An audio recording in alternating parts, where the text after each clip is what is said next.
وہ ایک بچہ آیا نا اپنی ماں کے لیے لباس لینے کے لیے، اور پہلے وہ گیا اپنے چچا کے پاس، اس کی ماں بیوہ تھی اور اس کا لباس پھٹ گیا تھا، اور وہ اپنے چچا کے پاس گیا تو اس نے دتکار دیا۔ ماں نے اس کو روکا تھا بیٹا نہ جانا، لیکن اس نے کہا کہ تیرے بدن کے اوپر جو لباس ہے وہ بھی پھٹ گیا اور جگہ جگہ سے جسم جھلک رہا ہے، تو میں اپنے چچا سے آپ کے لیے لباس لے کے آتا ہوں۔ پھر جو رویہ اس نے اختیار کیا تو واپس روتا ہوا آ رہا تھا، تو کسی نے راستے نے پوچھا کہ کیا ماجرا ہوا؟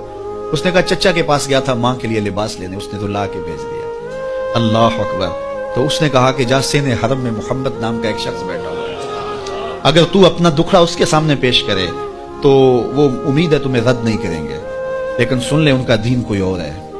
اللہ اکبر۔ اپنے ماں کے پاس آیا تو ماں کو کہا کہ چچا نے تو لا کے بھیج دیا، لیکن آپ کی حالت مجھ سے دیکھی نہیں جا رہی۔ تو ماں نے کہا کہ بیٹا نہیں، ان کے پاس نہیں جانا، سنا ہے کہ جو ان سے ملے دین دھرم چھین لیتے ہیں اس کا۔ اللہ اکبر۔ تو حضور علیہ الصلوۃ والسلام کے پاس جانے سے ماں روکنے لگی، لیکن بچے نے کہا کہ امی میں پکا رہوں گا، بتوں کا وفادار رہوں گا، تم اس ٹینشن کو، اس پریشانی کو چھوڑ دو۔ اور حضور کی خدمت میں حاضر ہوا۔ حضور صحن حرم میں چادر اوڑے بیٹھے ہوئے تھے، اور جا کے کہنے لگا میں پہلے بات آپ سے کر لیتا ہوں، آپ کا دین میں نے قبول نہیں کرنا۔ حضور مسکرا کے بولے بیٹا بتاؤ کس لیے آئے ہو؟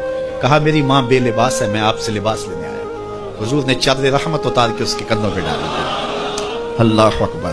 وہ واپس آ گیا اور ماں پر حضور کی چادر اڑائی۔ اللہ اکبر۔